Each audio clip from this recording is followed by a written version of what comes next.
आज मी बनवत आहे शाही पनीर। पनीर कट करून घेतलं। वाटण्यासाठी कांदे, टोमॅटो आणि काजू, आलं लसणाची पेस्ट यामध्ये तेलामध्ये ॲड केलं। तेलामध्ये वाटण शिजल्यानंतर तिखट, मीठ आणि हळद यामध्ये ॲड केलं आणि याच्यामध्ये मी शाही पनीर मसाला एव्हरेस्टचा 1 चमच ॲड केला। तेल सुटेपर्यंत शिजवून घेतलं। यामध्ये ग्रेव्हीसाठी थोडं पाणी घातलं।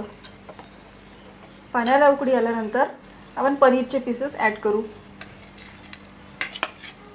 4 ते 5 मिनिट लो फ्लेमवर शिजू दिल्यानंतर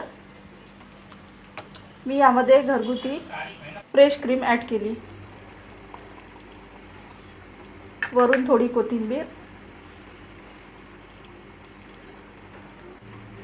तयार आहे घरच्या घरी रेस्टॉरंट स्टाईल शाही पनीर।